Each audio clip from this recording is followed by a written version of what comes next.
Assalamualaikum and greetings to all. This video marks the third episode of this series where we will indulge into the fine details of the Bible and textual criticism. In order to better understand who Jesus, whom peace be upon, really was, we need to rigorously evaluate the authenticity of the sources that mention him. With that said, today we would like to answer the following question. Is the Bible the true word of God? To answer this question, we will discuss three main facts in detail.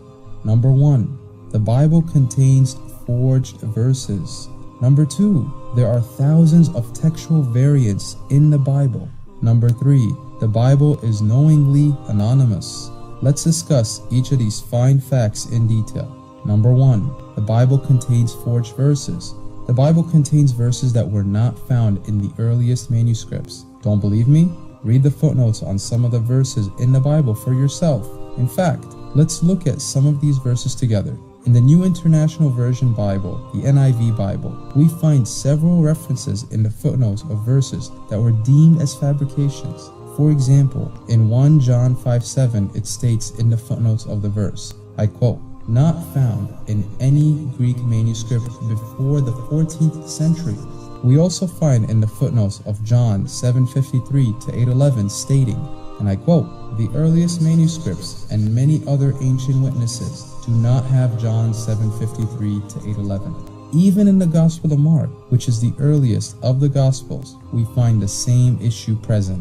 Mark chapter 16 verses 9 to 20 reads in its footnotes, "The earliest manuscripts and some other ancient witnesses do not have verses 9 to 20. It is therefore no wonder that numerous Christian scholars and preachers declared that they would not preach these verses, including Dr. James White, who has stated, and I quote, "I would not preach Mark 16:9 to 20. Scholars here acknowledge that these verses have been fabricated into the Gospel of Mark. More specifically, these verses are missing from two of the most important textual unsealed witnesses, Sinaiticus and Vaticanus. These few examples only highlight just 3 out of thousands of places in which the manuscripts of the New Testament came to be changed by scribes. What is interesting about these forged verses is that they are all found in the King James Bible. But when we indulge into the NIV Bible, we find that these verses have all been deemed as fabrications, as highlighted clearly in their footnotes. So then how can Christian scholars truly know which verses in the modern day Bible are from God and which ones have been forged by men? What if there are more forged verses in the modern day Bible today that Christian scholars haven't been able to detect? This is only part of the problem. Let's proceed. Number 2, there are thousands of textual variants in the Bible. It is a known fact that New Testament manuscripts were copied and classified over the years. The fact is, there are over 5,700 Greek manuscripts of all or part of the New Testament. Furthermore, no 2 of these manuscripts are exactly alike in all their particulars, and some of these differences are significant. Because of this, many verses of the New Testament present an incredible number of variant readings across the manuscripts. In fact, scholars estimate the number of manuscript variants in the hundreds of thousands, some estimating as high as 400,000. Consider, for example, the Epistle to the Colossians, chapter 2, verse 2. This verse has a bewildering number of 15 variations. Consider the following. In the New King James Version Bible, the footnotes of this verse states that in this verse, the, quote, text omits both of the Father and, end quote. In the New Revised Standard Version Bible, the footnotes of the verse state, other ancient authorities read, of the mystery of God, both of the Father and of Christ, end quote. In the American Standard Version Bible, the footnotes state regarding this verse, the ancient authorities vary much in the text of this passage. Based on these variations, this verse is one of the many living examples of textual variants in the Bible. As another example, let's take a look at the textual problem presented by Luke chapter 10, verse 1. Looking into the Revised Standard Version Bible, this verse reads, "After this, the Lord appointed 70 others and sent them on ahead of him, 2 by 2, into every town and place where he himself was about to come." However, looking into the NIV Bible, this verse reads, "After this, the Lord appointed 72 others and sent them 2 by 2 ahead of him to every town and place where he was about to go." As you can see, the editors for these 2 different versions of the Bible chose different readings for this verse, that is, 70 versus 72. But what did the original words of God say? 70 or 72? It is no surprise that in the footnotes of the RSV Bible, on this verse it states, quote, Other ancient authorities read 72, end quote. Bruce Metzger, a Christian expert on Greek biblical manuscripts, had this to say about the textual issue presented by Luke chapter 10 verse 1. Quote, "The external evidence is almost evenly divided, meaning the manuscript evidence for both versions are strong. The factors bearing upon the evaluation of internal evidence, whether involving transcriptional or intrinsic probabilities, are singularly elusive. It is likely that in most of the early manuscripts the numeral was written with letters of the alphabet. It was easy, therefore, for either number to be accidentally altered to the other.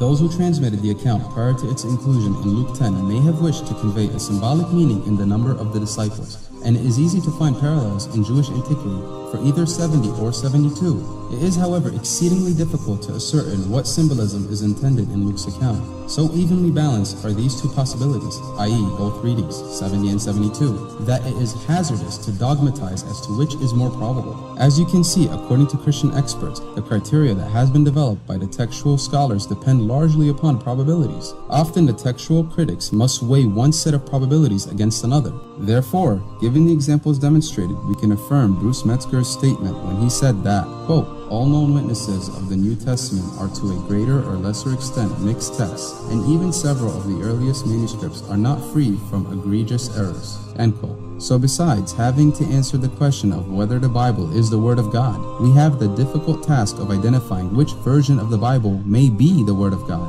As we have highlighted, ultimately it's fallible editors that decide what goes into the New Testament, not Matthew, Mark, Luke, or John. This leads us to our next and final fact. Number 3, the Bible is knowingly anonymous. The authors of the Gospels are unknown. In fact, they're anonymous. Biblical scholars rarely, if ever, ascribe Gospel authorship to Matthew, Mark, Luke, or John. As New Testament scholar Bart Ehrman tells us, quote, "Most scholars today have abandoned these identifications and recognize that the books were written by otherwise unknown but relatively well-educated Greek-speaking and writing Christians during the second half of the 1st century," end quote. Graham Stan affirms this point when he told us, quote, "The Gospels, unlike most Greek or Roman writings, are anonymous. The familiar headings which give the name of an author, the Gospel according to, that is, were not part of the original manuscripts, for they were added only early in the 2nd century," end quote. Therefore, how can the Bible be the true Word of God if the authors themselves are understood to be educated Greek-speaking men who are not even known? For a book to be from God, there are very strict requisites that must be met. It must be free from human intervention and errors. As we can see based on the facts provided, the Bible fails to meet these requisites. In comparison to the Bible, the glorious Quran does not have these problems. All the Quranic manuscripts have been preserved since their time of revelation. No errors or human intervention exist in the Quran. Therefore, to conclude, if you are seeking to read a book that is 100% the Word of God, then the Quran is for you. Otherwise, if you stick to reading the Bible, realize that you are reading a book that may contain some words from God along with some words of man. Thank you for taking the time to watch this video. If you have more questions, then ask a Muslim. Please don't forget to subscribe to our YouTube channel and like our Facebook page. Thank you. Assalamu alaikum.